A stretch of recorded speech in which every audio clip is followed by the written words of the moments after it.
बच्चों 100 शब्द प्रति मिनट गति का डिक्टेशन दे रहा हूँ। डिक्टेशन में जो आउटलाइन आ रही है पहले उसको देख लें आप। कृषि कानून, कृषि और कानून इसी में लगा दें आप। कृषि कानून, अवसरवादी, अवसरवादी एक तरह से छल कपट, छल करके कैसे काट दें। बिचौलिए, ये लाइन को काट के बिचौलिए दे रहे हैं। भाजपा अध्यक्ष, भाजपा अध्यक्ष जा सकते हैं। राहुल गांधी, ग से काट दें, नाम के नीचे टिक लगाएं। सोनिया गांधी, ग से काट दें, नाम के नीचे टिक लगाएं। किसानों के लिए हैरानी की बात है कि, हैरानी की बात आधा करें है कि लोकसभा चुनाव, वो लगा दें चुनाव के लिए, लोकसभा चुनाव के अवसर पर के लगा के सर को डाउनलोड कर दें। के अवसर पर घोषणा पत्र, मोदी सरकार, म लिख के सरकार को डबल कर दें। पिछले दिनों के लिए बिंदी लगा दें, बीच में से काट दें। पिछले दिनों विधानसभा चुनाव, विधानसभा और वो लगा दें विधानसभा चुनाव। आम आदमी पार्टी, प से काट दें। राष्ट्रवादी कांग्रेस, किसान हित के नाम पर, किसान हित और के नाम पर सिर्फ पर लगा दें, के नाम ओमिट कर दें। कुछ माह पहले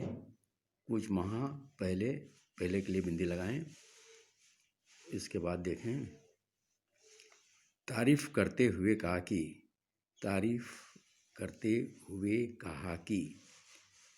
थोड़ा कर दें। आखिरकार, आ का डेस लगा के खीर को डबल कर दें, आखिरकार। तो बच्चों इस डिक्टेशन में ये आउटलाइन आ रही है। पहले आप आउटलाइन की प्रैक्टिस कर लें, उसके बाद डिक्टेशन लिखें। यस, कृषि कानूनों पर किसान नेताओं को उकसाने में जुटे विभिन्न दलों के नेता किस तरह घोर अवसरवादी और एक तरह से छल कपट भरी राजनीति का परिचय दे रहे हैं, इसका पता खुद उनके उन पुराने बयानों से चलता है जिनमें वे किसानों को बिचौलियों से मुक्त करने और उन्हें अपनी मर्जी से अपनी उपज बेचने की व्यवस्था करने की जरूरत बता रहे थे। गत दिवस भाजपा अध्यक्ष जेपी नड्डा ने राहुल गांधी के उस वीडियो को सार्वजनिक किया जिसमें वह लोकसभा में यह कहते हुए देखे सुने जा सकते हैं कि किसानों को बिचौलियों से बचाने की ज़रूरत है।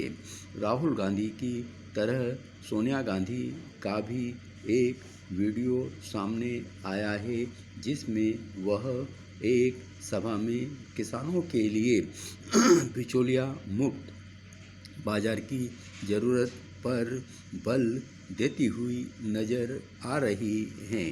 यह हैरानी की बात है कि आज समूची कांग्रेस इन्हीं बिचौलियों की तरफदारी करने में लगी हुई है। वह ढिठाई के साथ इसकी भी अनदेखी कर रही है कि पिछले लोकसभा चुनाव के अवसर पर जारी घोषणा पत्र में उसने उसी तरह के कानून बनाने का वचन दिया था जैसे मोदी सरकार ने पिछले दिनों दिया। केवल इतना ही नहीं, पंजाब विधानसभा चुनाव के अवसर पर भी कांग्रेस ने अपने घोषणा पत्र में इसी तरह के कानून बनाने का वादा किया था। इसी तरह का वादा आम आदमी पार्टी ने भी किया था। वास्तव में कृषि उपज की खरीद बिक्री से बिचौलियों को दूर करने की वकालत अन्य अनेक दलों के नेता भी करते रहे हैं। इस आशय के प्रमाण भी उपलब्ध हैं। इनमें प्रमुख हैं राष्ट्रवादी कांग्रेस पार्टी के नेता शरद पवार और उनकी सांसद बेटी सुप्रिया सुले। एक सच यह भी है कि मंडी समितियों में बिचौलियों के वर्चस्व को खत्म करने की मांग अनेक किसान नेता भी करते रहे हैं। यह देखना दयनीय है कि इन किसान नेताओं में से कई अब किसान हित के नाम पर बिचौलियों के हित साधने में लगे हुए हैं। इनमें से कुछ तो वे भी हैं जिन्होंने कुछ माह पहले संसद से पारित कृषि कानूनों की तारीफ करते हुए कहा था कि आखिरकार उनकी एक पुरानी मांग पूरी हुई।